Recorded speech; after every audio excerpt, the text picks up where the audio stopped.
오늘은 바울에게 배우는 인생 5번째 시간입니다. 로마서 8장 12절에서 30절 말씀입니다. 그러므로 형제들아 우리가 빚진 자로 돼 육신에게 져서 육신대로 살 것이 아니니라. 너희가 육신대로 살면 반드시 죽을 것이로되 영으로서 몸의 행실을 죽이면 살리니 물은 하나님의 영으로 인도함을 받는 사람은 곧 하나님의 아들이라. 너희는 다시 무서워하는 종의 영을 받지 아니하고 양자의 영을 받았으므로 우리가 아빠 아버지라고 부르짖느니라. 성령이 친히 우리의 영과 더불어 우리가 하나님의 자녀인 것을 증언하시나니 자녀이면 또한 상속자 곧 하나님의 상속자요 그리스도와 함께한 상속자니 우리가 그와 함께 영광을 받기 위하여 고난도 함께 받아야 할 것이니라. 생각하건대 현재의 고난은 장차 우리에게 나타날 영광과 비교할 수 없도다. 피조물이 고대하는 바는 하나님의 아들들이 나타나는 것이니 피조물이 허무한데 굴복하는 것은 자기 뜻이 아니요 오직 굴복하게 하시는 이로 말미암음이라. 그 바라는 것은 피조물도 썩어짐의 종 노릇한 데서 해방되어 하나님의 자녀들의 영광의 자유에 이르는 것이니라. 피조물이 다 이제까지 함께 탄식하며 함께 고통을 겪고 있는 것을 우리가 아느니라. 그뿐 아니라 또한 우리 곧 성령의 처음 익은 열매를 받은 우리까지도 속으로 탄식하여 양자 될 것 곧 우리 몸의 속량을 기다리느니라. 우리가 소망으로 구원을 얻었음에 보이는 소망이 아니니 보는 것을 누가 바라리요. 만일 우리가 보지 못하는 것을 바라면 참음으로 기다릴지니라. 이와 같이 성령도 우리의 연약함을 도우시나니 우리는 마땅히 기도할 바를 알지 못하나 오직 성령이 말할 수 없는 탄식으로 우리를 위하여 친히 간구하시느니라. 마음을 살피시는 이가 성령의 생각을 아시나니 이는 성령이 하나님의 뜻대로 성도를 위하여 간구하심이라. 우리가 알거니와 하나님을 사랑하는 자 곧 그의 뜻대로 부르심을 입은 자들에게는 모든 것이 합력하여 선을 이루느니라.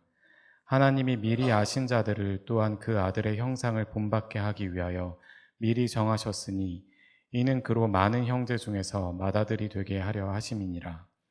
또 미리 정하신 그들을 또한 부르시고 부르신 그들을 또한 의롭다 하시고 의롭다 하신 그들을 또한 영화롭게 하셨느니라. 아멘. 아멘. 하나님 아버지 감사합니다. 이 시간 하나님의 말씀 앞에 섭니다. 이 말씀을 통하여서 하나님의 마음과 하나님의 뜻을 알게 해주시고 그 뜻에 순종하며 따라감으로 말미암아 하나님 나라를 온전히 이루어가는 복된 인생 될 수 있도록 우리를 축복하여 주시옵소서. 예수님의 이름으로 기도드리옵나이다. 아멘. 우리는 바울에게 배우는 인생이란 주제로 말씀을 듣고 있습니다. 특별히 바울의 인생론, 바울의 인생 철학 가운데서 유업이라는 아주 중요한 개념인 그 유업이라는 개념을 계속해서 다루고 있는데요. 우리가 이해철 목사님을 통해서 우리 갈라디아서 말씀, 고린도전서 말씀을 통해서 유업에 대해서 얘기를 또 정리해서 들었고요. 그리고 지난주에 우리 박성현 목사님께서 또 로마서 4장부터 해서 5장 11절까지 로마서 말씀을 가지고 또 이 유업에 대해서 정리해 주셨습니다. 오늘은 정천호 목사의 유업론에 대해서 여러분들에게 정리할 때가 왔습니다. 이제 때가 왔습니다, 여러분. 우리 이해철 목사님은 이제 MBTI 기준으로는 이제 NT세요, NT시고 또 우리 박성영 목사님은 NF세요. 네. 저는 SF입니다. 네, 그래서 각각의 기질대로 이렇게 또 설교를 저희가 지금 듣고 있는데 3인 3색 설교를 듣고 있죠. 그래서 우리 N들의 여러분 설교를 지금까지 이제 들으셨다면 이제 S의 설교를 이제 들을 때가 왔습니다. S는 구체적입니다. 그리고 실제적이고 현실적입니다. 그래서 쉽습니다. 그래서 쉽게 여러분들에게 이 유업에 대해서 제가 정리해 드릴 테니까 잘 들으시고 이제 어디 가서 아니 아름드리 교회에서 유업 하는데 유업이 도대체 뭐야? 그럴 때 여러분들이 딱 설명해 드릴 수 있게 자신 있게 설명할 수 있게 제가 정리해 드리니까 잘 들으시길 바랍니다. 자, 그러면은 쭉 유업에 대해서 여러 가지 설명해 주셨어요. 갈라디아서 말씀, 바울의 말씀, 아브라함에게서 온 말씀 했는데 도대체 유업이 뭐냐? 한 손에 딱 잡혀야 되잖아요. S들은 그게 중요하거든요. 딱 정리된 구체적이고 실제적인. 그래서 도대체 유업이 무엇이냐 했을 때 제가 한 문장으로 정리를 해드리겠습니다. 유업이란 하나님 나라에서 내가 담당할 영역. 다 같이 한번 시작. 하나님 나라에서 내가 담당할 영역. 이제 누가 물어보면 도대체 유업이 뭐야? 그러니까 하나님 나라에서 내가 담당할 영역이다. 이렇게 말씀하시는데요. 이걸 좀 더 제가 쉽게 설명하기 위해서 세 가지 개념을 가져갔는데 첫 번째 개념은 퍼즐 개념입니다. 퍼즐 개념. 하나님 나라라는 그 완성된 그림 안에서 내가 담당해야 될 나의 퍼즐 조각. 그게 나의 유업이에요. 좀 감이 오세요? 하나님 나라라는 큰 완성된 그림 있잖아요. 퍼즐 그림. 그 속에서 내가 담당해야 될 그 퍼즐 조각이 나의 유업이에요. 자, 두 번째 개념은 열매입니다. 열매. 열매는 뭐냐면은 내가 하나님 앞에 섰을 때 하나님 나라를 위해서 내가 이 땅에서 살았던 그 삶의 열매, 하나님 나라를 위해서 내가 살았던 이 땅에서의 삶의 열매, 그게 바로 하나님께 드릴 열매, 그것이 나의 유업입니다. 그리고 세 번째 개념이 미션인데요. 사명이죠, 사명. 우리가 보통 이렇게 사명 이렇게 많이들 사용하시는데 사실 유업은 쉽게 말하면은 하나님 나라에서 내가 담당해야 될 나의 사명이에요. 그렇게 이해하시면 돼요. 그런데 왜 사명이란 말을 놔두고 왜 자꾸 유업이란 말을 쓰느냐? 그 말은 그것은 왜 그러냐면은 바울이 사실은 이 사명보다는 유업이라는 말을 아주 많이 사용했어요. 그리고 성경 전체에도 보면은 유업, inheritance라는 이 유업이라는 단어, 기업이라는 단어가 구약에서부터 신약까지 300번 넘게 사용됩니다. 근데 바울은 사명이라는 말을 딱 2번밖에 사용 안 했어요. 그러니까는 하나님 나라의 전체 큰 그림, 그리고 하나님의 그 선하신 계획을 이루어가는 그 의미를 담아내는 데 있어서 이 유업이라는 말이 사실은 더 이렇게 그 의미를 담아낼 수 있기 때문에 하나님 나라의 전체 그림과 그 계획을 담아낼 수 있기 때문에 사실은 유업이라는 말을 우리가 사용하는 것이죠. 그런데 쉽게 이해하려면은 하나님 나라에서 내가 맡은 사명, 구원받은 내가 하나님의 자녀로서 이 땅에서 하나님 나라를 위해서 내가 담당할, 내게 맡겨진 그 사명이 바로 나의 유업입니다. 이렇게 하시면 이제 유업의 개념이 정리가 되는 거예요. 유업은 하나님 나라에서 내가 담당할 영역인데 하나님 나라의 큰 그림에 내가 담당한 퍼즐 조각, 하나님께 드릴 열매, 그리고 하나님께서 내게 주신 이 땅에서 하나님 나라를 위해서 내가 해야 될 사명, 그것이 바로 유업이에요. 그런데 여러분 보시면 이 개념 가운데 공통된 개념이 뭐냐면은 바로 하나님 나라라는 개념이에요. 그렇죠?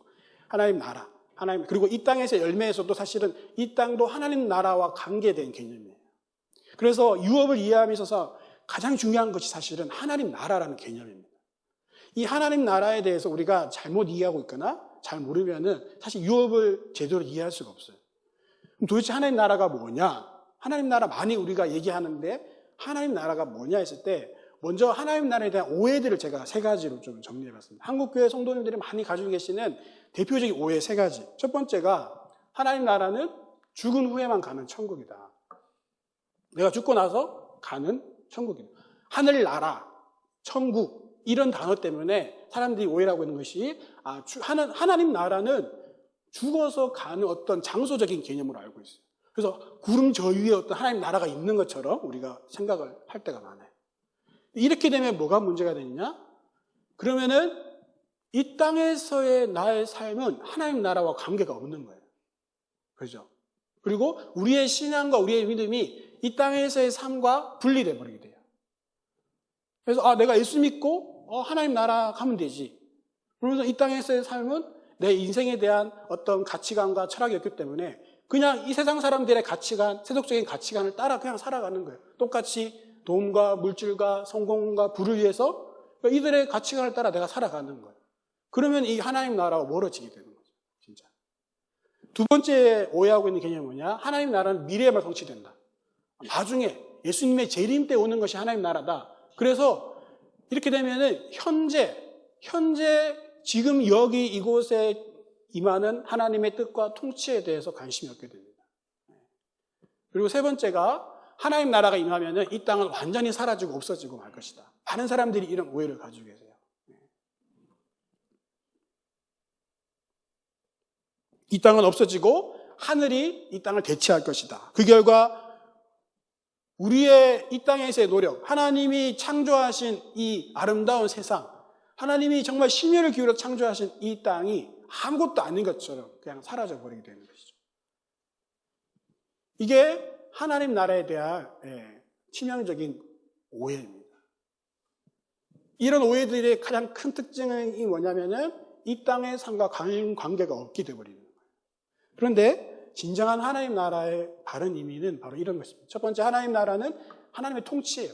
헬라어에서 하나님 나라라고 할 때 이 원어적 의미는 다스리다, 통치하다의 개념이에요. 어떤 장소의 개념이 아니라 통치의 개념이에요. 하나님이 왕으로, 하나님이 주권으로 다스리시는 모든 영역, 우리의 이 땅에서의 삶의 모든 영역을 포함해서 하나님이 다스리시고 하나님이 통치하신다면 그곳에 하나님 나라가 임하는 것이죠. 여러분의 가정 가운데 여러분들이 하나님의 주인 되심을 인정하고 우리 가정은 하나님이 다스리시는 곳이야.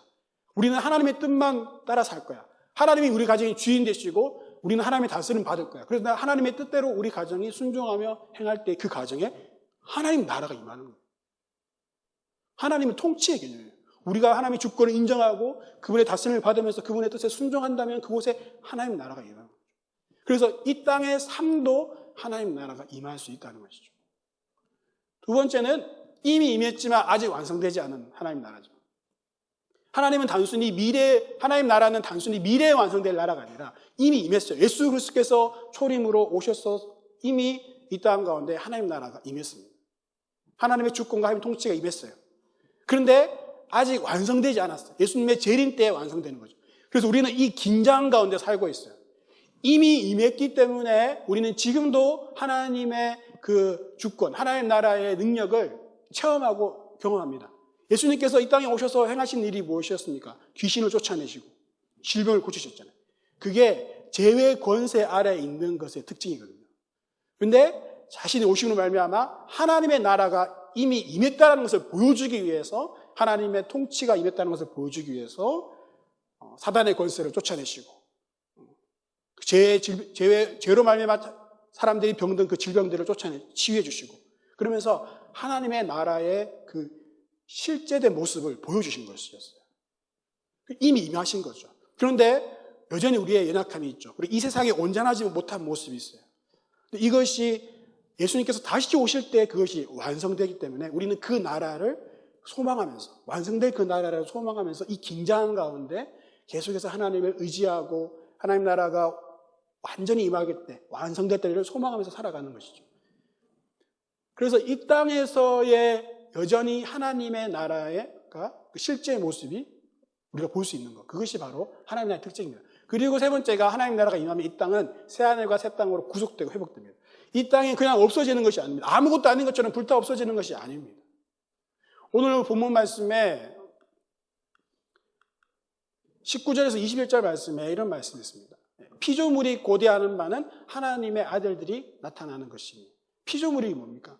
하나님이 지으신 창조세계, 동물과 식물들, 이 자연들이, 피조물이 고대한다는 것. 뭐를? 하나님의 아들들이 나타나는 것. 왜 하나님의 아들들이 나타나는 고대하느냐? 그 바라는 것은 피조물도 썩어짐의 종로로 탄데서 해방되어 하나님의 자녀들의 영광의 자유에 이르는 것이다. 여러분, 하나님이 자신의 의도와 자신의 목적대로 이 세상을 창조하셨어요. 모든 피조물을 창조하셨어요. 그리고 인간을 창조하셨어요. 근데 인간이 범죄했죠. 그래서 하나님과 인간 사이의 관계가 깨어졌어요. 인간과 인간 사이의 관계도 깨어졌습니다. 그런데 인간과 피조물, 자연과의 관계도 깨어졌어요. 하나님이 가꾸고 보호하고 이렇게 다스리라고 한 그 피조 세계를 인간은 그것을 함부로 사용하고 소모하고 파괴하고, 그러므로 지금도 피조물은 지금도 탄식하고 있는 거예요. 죄로 인하여서.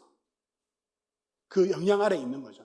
그런데 하나님의 나라가 완성될 때 하나님의 아들들이 그 하나님의 자녀들의 그 영광에, 그 자유에 이르게 될 때 그들도, 피조물들도 이 모든 죄의 권세가 다 무너지고 하나님의 나라가 완성될 때 그들도 그 하나님의 자녀들이 누리는 그 영광의 자유에 동참할 수 있기 때문에 그 피조물이 자신들이 해방되는 날을 지금도 고대하고 있다는 거죠. 이 말은 무엇이냐?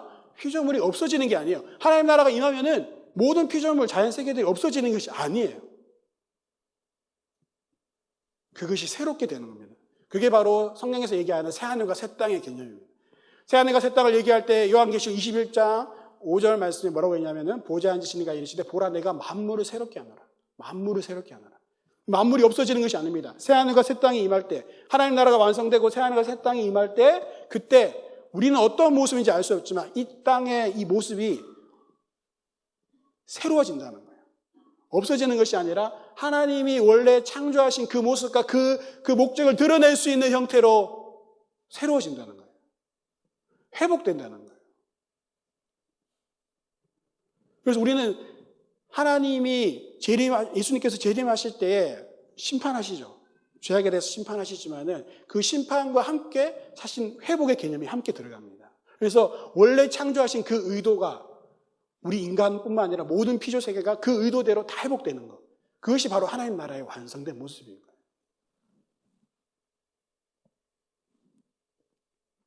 여기서 우리가 알 수 있는 것이 뭐냐면은 하나님 나라의 연속성. 그죠? 하나님 나라는 하나님이 지금도 통치하시고 그리고 이미 임했지만 아직 완성되지 않아서 그 긴장 가운데 우리가 살아가면서 새하늘과 새 땅 가운데 완전히 임하실 때 완성될 그 하나님 나라. 그래서 지금 있는 이 모습과 이것이 계속해서 연속된다는 거예요. 그래서 이것이 왜 유업의 개념을 이해하는 데 중요하냐. 이 하나님 나라의 연속성이 왜 유업을 이해하는 데 중요하냐. 모든 피조물이 창조주가 원래 의도한 대로 구속되고 회복되는 것. 그죠? 이것이 하나님 나라의 그 모습입니다. 모든 피조물이 하나님이 원래 의도한 대로 구속되고 회복되는 것. 그리고 우리의 모든 육체도 부활의 첫 예비 되신 예수 그리스도와 함께 부활체로 변형될 것입니다. 그것은 그냥 귀신처럼 아무 몸이 없는 그런 형태가 아닌 거예요. 예수님께서 부활하셨을 때 생선을 먹고 식사를 하셨잖아요. 우리는 알 수 없지만 우리의 육신이 그대로 유지되면서 변형된 어떤 그 부활체의 모습으로 우리가 부활된다는 거죠. 우리의 몸이 아예 없어지는 것이 아니라 육신을 가지고 있는 부활체로 변형되는 거예요. 이런 의미에서 봤을 때 피조세계가 그대로 새하늘과 새 땅에서 만물을 새롭게 하신 하나님으로 말미암아 새롭게 변형되고 우리의 몸도 그대로 가면서 새롭게 변형되죠. 이런 의미에서 봤을 때 우리가 이 땅에서 일군 모든 유업들, 우리가 노력한 하나님의 나라를 위해서 우리가 행한 모든 삶의 열매들이 그대로 남아있다는 겁니다. 남아있는 거예요. 그것이 하나님 나라를 완성하는데 하나의 퍼즐로 기여를 하는 거예요. 이 땅에서 우리의 모든 삶이 아무 의미 없이 없어지고 사라지는 것이 아니라 하나님 나라를 위해서 우리가 살았던 모든 것들이 남아서 하나님 나라를 완성하는데 우리가 기여한다는 거예요. 여러분, 이게 얼마나 영광스러운 일입니까?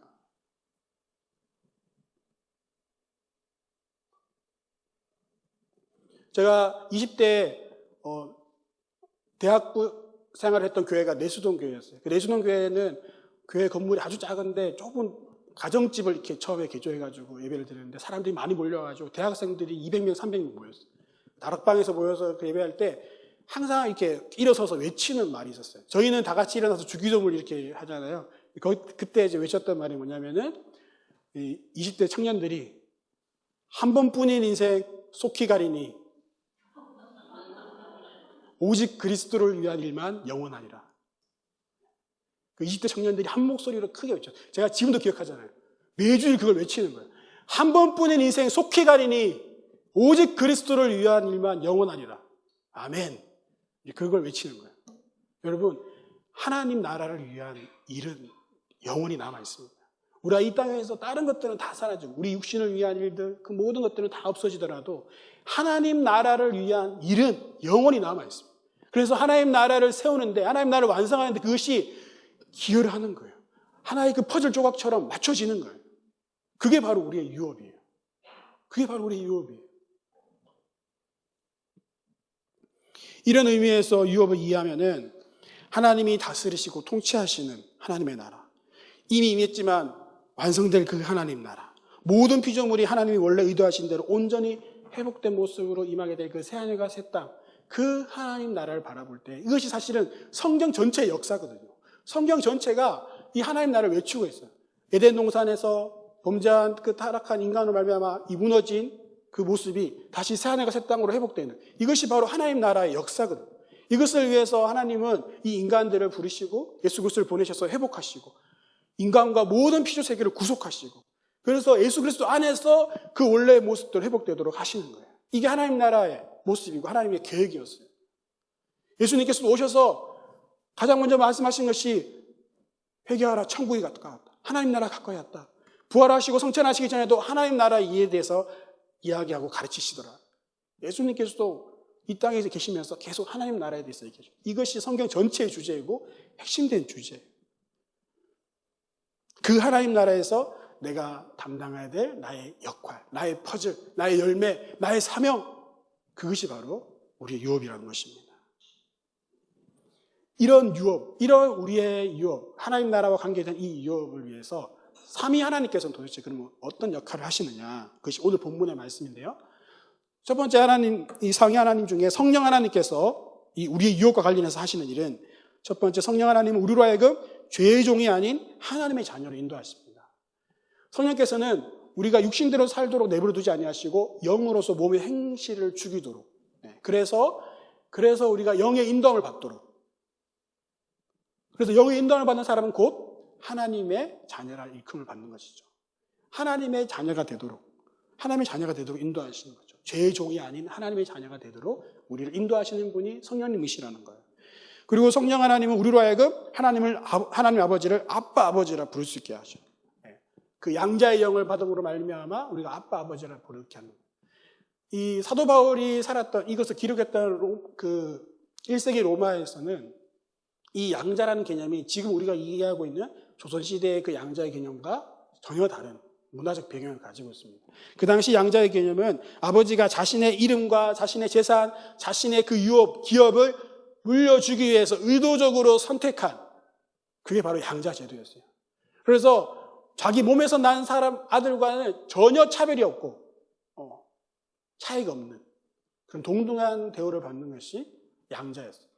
그래서 이 성경에서 얘기하는 하나님 나라의 상속자로서의 개념과 딱 들어맞는 거죠. 그래서 사도 바울이 이 개념을 차용해서 우리가 양자의 영을 받았다. 우리가 하나님 나라의 상속자로서 하나님이 우리를 의도적으로 부르시고 선택하셔서 그 나라를 이어갈 수 있는 사람으로 우리를 부르셨다. 그 얘기를 하기 위해서 양자의 영이라는 말을 쓰는 거예요. 그래서 우리가 하나님을 아빠 아버지라 부를 수 있는 그런 관계가 형성되는 거죠. 이것이 바로 성령께서 하시는 일입니다. 그리고 성령께서는 성령 하나님, 우리가 하나님의 자녀, 곧 상속자임을 증언하시는 것이죠. 우리가 하나님의 자녀인 것을 증언하시고, 자녀인 것은 상속자니 곧 하나님의 상속자다. 이것을 증언하시고 보증하시는 분이 바로 성령님이십니다. 뿐만 아니라 성령께서는 우리가 그 여정을 가는 동안에 우리의 연약함들, 또 우리 안에 우리가 참 여러 가지 고난과 환난 가운데 이 하나님 나라를 완성함에 있어서 걸어가는 이 땅에서 삶의 그 모든 고난과 탄식 가운데서 우리 안에서 친히 함께 탄식하시면서 친히 간구하시는 분이 성령님이시다. 이렇게 얘기하는 거예요. 이게 성령님이 바로 우리의 유업을 위해서 행하신 일입니다. 두 번째, 성자 예수님께서 우리의 유업을 위해서 행하시는 일이 무엇이냐? 성자 예수님이 우리의 유업과 관련된 것은 바로 예수 그리스도와 함께 유업을 상속받은 공동 상속자로 우리를 부르셨다는 거예요. 그리스도와 함께 우리는 공동 상속자가 되는 거예요. 예수 그리스도와 함께 하나님 나라를 이어받을 상속자가 되는 거죠. 그런데 예수 그리스도와 함께 상속받을 상속자가 되기 위해서는 그분과 함께 고난도 같이 받아야 된다. 그와 함께 영광을 받기 위해서는 고난도 함께 받아야지 그 영광에 참여하는 거예요. 그런데 사실 하나님께 물려받을 그 하나님 나라 완성된 그 나라에 우리가 상속자로서 하나님께 우리의 열매를 드리면서 하나님께서 잘하였다, 착하고 충성된 종아, 내 아들아 이렇게 축복하실 때 그 영광은, 그 하나님 나라에서 완성됐을 때 우리가 받는 그 영광은 지금 이 땅에서 받는 그 고난이 비교할 수 없다고 얘기하는 거예요. 우리는 정말 우리의 머리로 이해할 수 없지만 사도 바울이 얘기할 때 그것이 비교할 수 없는 영광이라고 그가 성령의 감동으로 얘기하고 있는 것입니다. 그래서 현재의 고난은 장차 우리에게 나타날 영광과 비교할 수 없다라고 얘기하고, 예수 그리스도로 말미암아 우리에게 주시는 그 유업과 관련된 그 예수 그리스도의 역할은 뭐냐면은 그리스도를 많은 형제 중에 맏아들이 되게 하시면서 우리 또한 그 아들의 형상을 본받게 하게 하셨다. 우리가 예수 그리스도의 공동 상속자로 부름받아서 함께 고난을 받는 말미암아 그 영광에 참여하게 될 텐데, 이 고난을 통해서 우리에게 이루시고자 하시는 것이 무엇이냐? 바로 우리가 예수 그리스도를 닮게 하는 거예요. 예수 그리스도의 그 인격과 그분의 성품을 닮게 하는 거예요. 여기가 바로 우리가 지난주에 배웠던 환인연소가 환난은 인내를, 인내는 연단을, 연단은 소망을 이루는 줄 알미라, 이 공식이 적용되는 부분입니다. 우리가 예수 그리스도의 그 영광에 참여하기 위해서, 하나님 나라의 그 영광에 참여하기 위해서 이 땅에서 고난도 당해야 되는데, 이 고난을 당할 때 우리가 인내로 견디게 되고, 그 인내를 통해서 우리가 연단된다고 했죠. 그 연단이 뭐냐? 연단이 뭐냐? 연단은 바로 그 고난 가운데서 우리가 인내하면서 그리스도의 성품을 닮게 되는 거예요. 신의 성품에 참여하는 자가 되는 거예요. 우리의 인격과 존재가 그리스도를 닮는 존재로 변화되고 빚어진다는 거죠. 성령께서는 우리를 하나님의 상속자로서, 그 자격을, 하나님의 자녀로서, 하나님의 상속자로서 그 자격을 우리에게 주셨지만은, 우리가 그 자격에 맞는 자질로서 우리의 성품과 우리의 인격이 빚어지기 위해서 예수 그리스도와 함께 고난받는 이 연단의 시간이 필요하다는 겁니다. 그래서 여러분들이 고난 가운데, 환난 가운데 여러분이 인내하시며 씨름하시며 눈물을 흘리시며 기도할 때, 여러분 그 모든 과정이 여러분이 예수 그리스도를 닮아가는 과정인 것을 기억하시고 그것을 인내함으로 겸주하시기를 바랍니다. 마지막으로 성부 하나님께서 이 우리의 유업과 관련해서 하신 일이 무엇이냐? 첫 번째, 하나님 아버지의 그 뜻을 위해서 우리를 부르신다는 것입니다. 하나님 아버지의 뜻을 위해서, 곧 그의 뜻대로 부르심을 입은 자들에게는 모든 것이 합력하여 성을 이룬다 했는데, 여기 보면 하나님 아버지의 자신의 뜻, 영성경에는 목적으로 나와 있어요. 자신의 그 목적대로 부르심을 입은 자들, 자신의 목적을 위해서 하나님은 우리를 부르신다는 거예요. 그게 성부 하나님의 역할이에요. 하나님의 목적, 하나님의 꿈, 하나님의 비전이 뭡니까? 창세전에 세우신 것이었어요. 창세전에 하나님께서 세우신 꿈이 있었어요. 이 땅을 창조하시고 자신을 닮은 그 형상을 창조하셔서 이 땅을 누리며 자기가 창조한 이 모든 피조세계, 그것을 충분히 누리면서 그 안에 드러난 자신의 영광을 만끽하고 그 하나님께 영광을 돌리게 하는, 그것이 하나님의 꿈이었어요. 그리고 하나님은 아브라함을 부르셔서 그 꿈을 나누셨죠. 너를 통해서 모든 열방이 복을 받게 하겠다. 너를 통해서 모든 열방이 복을 받게 하겠다. 이것은 다른 것이 아니라 모든 열방이 예수 그리스도로 말미암아, 그 아브라함의 자손 중인 그 예수 그리스도를 믿음으로 말미암아 하나님의 자녀가 되기 위해서, 하나님의 백성이 되기 위해서 모든 열방이 하나님이 창조하신 그 원래 그 의도와 목적을 충분히 누릴 수 있는 그 영광에 참여하는 것이 하나님의 그 원대한 꿈이었어요. 그것이 죄로 인해서 실패한 것 같았지만은 하나님은 그 꿈을 결코 포기하지 아니하시고 바로 예수 그리스도를 통하여서 그 실패한 계획을 회복할 계획을 세우셨죠. 예수 그리스도를 통하여서 모든 잘못된 것들, 모든 왜곡된 것을 회복하시고 새롭게 하는 계획을 세우셨어요. 그리고 바로 그 계획 속에 우리를 부르셔서 우리에게 그 계획의 일부로 동참시키신 거죠. 하나님의 그 원대한 꿈, 하나님 나라가 완성되는 것, 하나님이 원래 창조하신 그 의도대로 모든 피조물과 모든 인간이 회복돼 완성된 그 하나님 나라를 위해서 우리에게 각각의 역할을, 각 사람에게 역할을 주시고 그 역할을 말미암아 이 하나님 나라를 완성하는데 우리를 불러주셨다는 거예요. 우리를 동참하게 해주셨다는 거예요. 이게 얼마나 영광스러운 일입니까? 이 하나님 나라의 완성에 우리를 불러주셔서 우리를 하여금 동참하게 하셔서 하나님의 나라를 완성하는데 우리를 이렇게 사용하시기 위해서 우리 동역자로 부르신 것이죠. 그리고 하나님은 이렇게 우리를 부르실 뿐만 아니라 의롭다 하시고 의롭다 하신 그들 또한 영화롭게 하심으로 말미암아 우리를 상속자로 부르시고 그것을 끝까지 이루어갈 수 있도록 우리를 친히 도우시는 분이 바로 하나님 아버지시라는 겁니다. 그래서 하나님 나라의 그 완성의 그림에서는 사실 우리가 없으면 안 돼요. 우리가 없으면 안 돼요. 하나님의 그 계획 속에는 우리에게 주신 그 하나님 나라의 그 유업을 통하여서, 각 사람의 유업을 통하여서 이 하나님 나라가 완성되기 때문에 우리가 없으면 안 되는 거예요. 그래서 엄밀히 말하면은 하나님의 유업은 바로 우리들이에요. 저와 여러분이에요. 하나님의 유업은 바로 저와 여러분들이에요. 우리가 하나님 나라의 그 의미를 깨닫고 하나님께서 우리에게 각자에게 주신 그 유업을 찾고 그것을 온전히 실현함으로 말미암아 하나님 나라를 완성하게 하는 것, 그것이 하나님의 그 원대한 꿈이기 때문에 우리가 없으면 안 되는 거예요. 그래서 하나님 우리를 결코 포기할 수 없는 거예요. 그래서 범죄한 그 순간부터 어떻게든 우리를 회복시키기 위해서, 구원하시기 위해서 자신의 아들 예수 그리스도를 보내오셔서 그 피값으로 우리를 모든 죄에서 해방시키시고 구속시키시고 의롭다 하시고 영화롭게 하시면서 하나님 나라를 완성할 수 있는 한 사람 한 사람으로 우리를 부르시고 인도하신다는 것이죠. 하나님의 유업은 바로 우리들입니다. 그래서 여러분 이런 맥락에서 보면은 오늘 본문 여기 우리가 30절까지 봤는데 여러분 31절부터 어떤 본문인지 아세요? 31절부터 어떤 본문인지 제가 보여드릴 텐데 이런 맥락 속에서 보시면은 하나님의 유업은 우리거든요. 우리를 결코 포기할 수 없어요. 그래서 이런 말씀을 하십니다. 그런즉 이 일에 대하여 우리가 무슨 말하리요? 만일 하나님이 우리를 위하시면 누가 우리를 대적하니? 자기 아들을 아끼지 아니하시고 우리 모든 사람을 위하여 내주시니까 어찌 그 아들과 함께 모든 것을 우리에게 주시지 아니하겠느냐? 누가 능히 하나님께서 택하신 자들을 고발하리요? 의롭다 하시는 하나님이시니 누가 정죄하리요? 죽으실 뿐 아니라 다시 살아나신 이는 그리스도 예수시니 그는 하나님 우편에 계신 자요 우리를 위하여 간구하시는 자신이라. 누가 우리를 그리스도의 사랑에서 끊으리요? 환난이나 공고나 박해나 기근이나 적시나 위협이나 칼이랴. 기록된 바 우리가 종일 주를 위하여 죽임을 당하게 되며 도살당할 양같이 여김을 받았나이다 함과 같으니라. 그러나 이 모든 일에 우리를 사랑하시는 이로 말미암아 우리가 넉넉히 이기느니라. 내가 확신하노니 사망이나 생명이나 천사들이나 권세자들이나 현재이나 장래이나 능력이나 높음이나 깊음이나 다른 어떤 피조물이라도 우리를 우리 주 그리스도 예수 안에 있는 하나님의 사랑에서 끊을 수 없으리라. 끊을 수 없으리라. 이게 여러분 사도 바울이 깨달은 하나님 나라에서의 그 유업, 삼위 하나님께서 그 꿈을 꾸시는 거예요.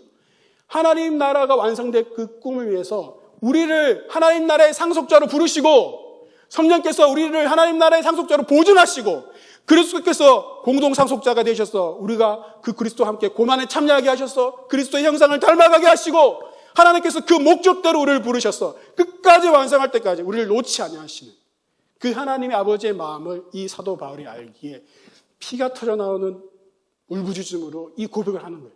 내가 확신하노니 그 어떤 것도 우리를 우리 주 그리스도 예수 안에서 하나님의 사랑에서 끊을 수 없다. 끊을 수 없다. 하나님은 우리 없으면 안 돼요. 하나님은 우리 없으면 안 돼요. 하나님의 나라의 완성을 위해서 그렇게 우리를 불러주셨어요. 그게 하나님의 사랑이고 그게 하나님의 은혜예요. 우리가 뭔데? 우리가 뭔데?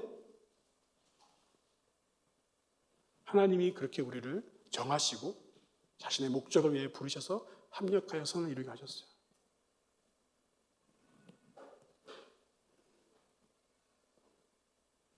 사랑하는 여러분, 그렇다면 우리가 우리의 인생을 살아가면서 우리의 인생과 우리의 유업은 무슨 관계가 있는가? 결론적으로 우리는 나의 유업을 어떻게 찾을 것인가? 어떻게 나의 유업을 찾을 것인가? 결국 이걸 우리가 알아야 되잖아요. 그죠? 유업에 대해서 많은 얘기를 하지만 진짜 중요한 게 뭐예요? 그래, 그 유업이 이거라면은 나의 유업을 어떻게 찾을 것이냐? 이걸 얘기해야 되잖아요. 그죠? 에스드는 이걸 얘기하는 겁니다. 어떻게 하면 그럼 찾을 수 있냐? 어떻게 하면 찾을 수 있냐? 좀 찾게 해달라. 첫 번째가 먼저 그의 나라 의를 구해야 됩니다. 여러분, 제가 유업에 대해서 뭐라고 했습니까? 하나님 나라에서 내가 담당할 나의 영역이라고 했죠. 근데 우리는 내가 담당할 그 영역에 더 관심을 가져요. 도대체 내 유업이 뭐지? 내 유업이 뭐지? 내 유업이 뭐지? 근데 여러분, 기억하셔야 될 게 뭐냐면은 하나님 나라를 먼저 구해야 돼요. 하나님 나라를 구해야지 그 안에서 내 역할이 있는 거예요. 여러분이 그냥 여러분의 자아 실현을 위해서 여러분의 어떤 육신의 일을 도모하기 위해서 유업을 찾는다면은 찾을 수가 없죠. 찾을 수가 없어요. 왜냐하면은 유업은 하나님 나라 안에서 내가 담당할 영역이기 때문에 내가 먼저 하나님 나라를 추구해야 돼요. 하나님 나라를 열망해야 돼요. 소망해야 돼요. 그것이 이루어지기를 간절히 원해야 돼요. 여러분, 이게 거듭난 사람들의 특징입니다. 예수 그리스도를 믿고 거듭난 사람들의 특징이 뭡니까? 그럼 내가 이제 주를 위해서 무엇을 해야 될까? 내가 하나님의 그 마음과 하나님의 뜻을 위해서 내가 무엇을 할까? 이제는 내 일에, 내가 이 땅에서의 내 육신에 위해서 살았던 그 모든 것들을 내려놓고 내가 이제 그렇다면 하나님 위해서 내가 뭘 해야 되지? 하나님의 나라 위해서 내가 뭘 해야 되지? 이게 거듭난 사람들의 특징이에요. 하나님 나라에 관심을 갖게 돼요. 하나님 나라에 열망하게 돼요. 여러분 성경을 쭉 보시면은 성경을 전체를 이렇게 쭉 거시적으로 보면은 온통 하나님 나라 이야기예요. 그래서 우리가 이 하나님 나라를 꿈꾸고 소망해. 하나님 나라를 추구하고 하나님 나라를 소망해야지 이 우리의 유업을 찾을 수 있는 거예요. 두 번째는 내 안에 그 답이 있어요. 내 안에. 여러분 안에 답이 있는 거예요. 도대체 나의 유업이 뭐지? 내가 하나님 나라를 위해서 내가 뭘 해야 되지? 나의 역할이 뭐지? 그렇게 우리가 고민하지만 사실 답이 다 안에 있어요. 하나님은 우리를 아시고 부르셨잖아요. 그리고 하나님 나라의 그 유업을 위해서 우리 각 사람에게 그 유업 인자, 요소, 그 DNA 그걸 다 심어 놓으셨다는 거예요. 그래서 여러분 우리의 기질, 우리의 성격, 우리의 은사, 우리의 재능, 우리의 열정, 우리의 인생 모든 스토리 속에 그 유업의 힌트가 다 담겨져 있는 거예요. 우리 교회에서 아브라함 학교를 통해서 유업을 찾는 이런 프로그램을 합니다. 그렇죠? 각자의 인생의 유업을 찾는 프로그램을 아브라함 학교라는 그 프로그램을 통해서 해요. 그런데 이제 그 아브라함 학교에서 하는 일이 바로 그겁니다. 자신의 은사가 뭔지, 하나님이 나에게 주신 은사, 하나님이 나에게 주신 이 성격, 나의 재능, 내 열정이 어디에 있는지, 내가 뭘 할 때 기쁘고 즐겁고 뜨겁게 할 수 있는지. 하나님은 그 모든 것들 속에서 하나님 나라의 그 한 부분을 차지할 그 나의 유업을 그 힌트를 다 심어 놓으시는 거예요. 그걸 보면서 찾아가는 거예요. 여기에 플러스 아브라함 학교에서 그 다른 일반 자기 이렇게 흥미 찾기, 진로 찾기와 다른 것은 뭐냐면은 이 전체에 흐르고 있는 영적인 주제를 발견하게 해요. 그걸 같이 보고 또 목사님과 1:1 면담도 하고 공동체와 같이 서로 피드백하면서 내 인생에 흐르는 주제가 뭐냐? 하나님이 내 인생에 심어 놓으신 주제가 뭐냐? 그게 영적 여정 가운데 보이거든요. 그래서 그걸 발견하게 하는 거예요. 그러니까 그 모든 답이 사실 내 안에 있어요. 근데 이게 잘 안 보이는 사람이 있어요. 그 왜 안 보이느냐? 세 가지 사람. 첫 번째, 주대심이 안 된 사람. 주대심이 안 된 사람은 안 보이는 거예요. 주대심이 안 된 사람은 왜 안 보이냐? 하나님 나라를 위한 추구가 없기 때문에. 하나님 나라를 위한 추구가 없어요. 여전히 육신의 일, 세속적인 성공과 부와 물질, 그 편안함을 추구하기 때문에 하나님 나라에서 내가 이것을 뭘 할까라는 그 고민이 없기 때문에 주대심이 안 되면 사실은 진정한 자신의 하나님 나라에서의 유업을 발견할 수가 없어요. 하나님 나라 안에서 유업인데 하나님 나라를 위한 추구가 없기 때문에 사실은 안 되는 거죠. 제가 대학 1학년 때 이제 송신대학교 신학교를 갔어요. 신학교를 가서 하나님을 위해 일하겠다 했지만 사실은 그때 저의 어떤 자세는 내가 하고 싶은 어떤 그런 목적, 내가 꿈꾸는 것들이 있었어요. 하나님으로부터 오는 어떤 비전과 부르심이 아니라. 그래서 제가 이제 내면 세계와 질서와 영적 성장을 그 책을 보면서 이거는 나로부터 온 소명이구나. 하나님부터 온 소명을 내가 찾아야겠다. 그러면서 내가 고민하게 된 게 뭐냐면은 한 번밖에 없는 인생인데 정말 후회 없이 살고 싶은 거예요. 내 인생을. 정말 한 번밖에 없는 인생인데 그때도 20살이었으니까 불과 5, 60년 뒤면 내 인생이 끝날 텐데 이 땅에서 삶이 끝날 텐데 정말 한 번밖에 없는 이 인생을 후회 없이 살고 싶은데 그러면은 내가 정말 하나님 앞에서 의미 있는 인생을 살아야겠다. 하나님이 나의 창조주시고 하나님이 나의 주인이시라면 그분이 나를 향하신 나를 지으시고 만드신 목적과 의도가 있을 텐데 그 의도대로 내가 살아가는 것이 의미 있는 인생이 아닐까. 그렇잖아요. 컵을 만든 예를 들어서 제가 이 컵을 만든 주인이라고 생각합시다. 제가 컵을 만들 때는 컵을 만든 이유가 있잖아요.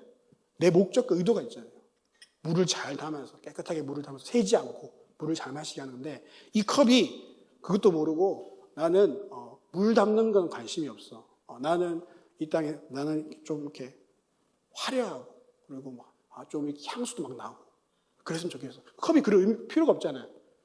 근데 그걸 모르고 내가 만든 그 의도와 목적을 모르고 컵이 자기가 막 그렇게 다른 것을 추구하며 산다고 해봐요. 그러면 사실 컵으로서의 목적을 상실한 거죠. 마찬가지로 하나님이 나를 창조하셨을 때 하나님 창조하신 그 목적과 의도가 있을 거라 생각이 들었어요. 그러면 그대로 내가 살아가는 것이 의미 있는 인생이겠다. 그게 사실 다른 개념을 하면은 하나님 나라에서 내가 맡은 그 유업을 가지고 살아가는 것이 의미 있는 인생이겠다. 그래서 여러분 주대심이 먼저 인정돼야 돼요. 그래야지 나를 지으신 분의 그 의도와 목적대로 내가 살아야겠다. 이 마음이 여러분들이 먼저 있어야지 찾을 수 있는 거예요. 두 번째는 하나님과 인격적인 관계가 없는 사람이 이게 안 보여요. 자신의 유업이 잘 안 보여요. 왜냐하면은 이것은 기계적으로 답을 찾을 수 있는 게 아니거든요. 이런 공식들, 나의 은사, 나의 열정, 재능, 나 이런 기질이 있으니까 이걸 딱 넣으면 공식적으로 나의 유업은 이렇게 나오는 게 아니거든요. 하나님과 인격적인 관계 속에서 그분과의 관계 속에서 내가 찾아가야 되는 것 때문에 그래서 이번 아브라함 학교 10기였는데 이번 기수부터 영성훈련 2 이상 영성훈련 2를 수료한 사람들만 들을 수 있게 했어요. 그렇게 안 하니까 하나님과 인격적인 관계도 없고 기도도 안 하고 평소에 하나님과 교제도 안 하는 사람들이 못 찾는 거예요. 하나님과 관계가 없는데 어떻게 하나님 나라의 유업을 찾을 수 있겠어요. 그래서 먼저 하나님과 인격적인 관계를 맺어야 된다. 세 번째가 정직하고 치열하게 자기를 성찰하고 자기 인식을 못하는 사람, 자기 인식을 안 하는 사람. 사실 우리가 유업에 대해서 오해하는 부분 중에 하나가 유업은 물려주는 거 아니냐. 그래서 그냥 그저 받는 것이 아니냐. 이렇게 생각하지만 사실 하나님이 이스라엘 백성들에게 가나안 땅을 유업을 주셨을 때 그 땅을 주긴 하셨지만은 그걸 직접 밟고 싸우고 그 땅을 차지해야 되는 게 그들의 역할이었거든요. 우리의 노력이 필요해요. 우리의 주신 이것들을 우리가 끊임없이 치열하게 우리를 성찰하고 우리 정직하게 우리 자신을 살펴보고 우리가 어떤 사람인지 스스로 인식하고 공동체 안에서 사람들의 관계 속에서 드러나는 나의 모습이 어떤 모습인지 그걸 겸허하게 받아들이면서 듣고 나 스스로가 그걸 정직하게 하나님 앞에서 성찰하면서 내가 어떤 사람인지를 하나씩 정리해 갈 때 하나님이 내 안에 심어놓으신 그런 흔적들을 내가 발견할 수 있는 거죠. 그래서 내가 유업을 찾아갈 수 있는데 자기를 성찰하는 것이 부족한 사람들, 자기를 돌아보는 사람이 부족한 사람들이 유업을 찾기가 쉽지 않습니다. 그래서 이렇게 주대심을 인정하고 하나님과 인격적인 교제를 하고 자신을 성찰하면서 인식하면서 이렇게 가야 된다는 것이죠. 마지막으로 유업은 한 번에 찾을 수 있는 것이 아닙니다. 아브라함 학교를 하다 보면은 유업의 기둥을 세워요. 내가 이런 하나님이 나에게 이런 흔적들을 심어 놓으셨구나. 그러면서 유업의 청사진을 먼저 그리게 합니다. 마지막으로 유업의 청사진을 그리게 하는데 그 청사진이 뭐냐? 유업의 기둥을 세우는 거예요. 기둥을 세우는 거예요. 이게 완성되지 않았어요. 나에게 이런 유업이 있는 것 같고, 나의 유업은 이건 것 같고, 나의 유업은 이건 것 같고, 나의 유업은 이건 것 같다. 그리고는 그걸 실제로 실행해보면서 달려가 봐야 돼요. 달려가 봐야지 그것이 보이는 거예요. 때로는 유업이 내가 생각했던 나는 유업이 이거라고 생각했는데 아닐 수도 있어요. 유업이 없어지기도 하고 때로는 이 유업과 이 유업이 통합되기도 하고 그러는 거예요.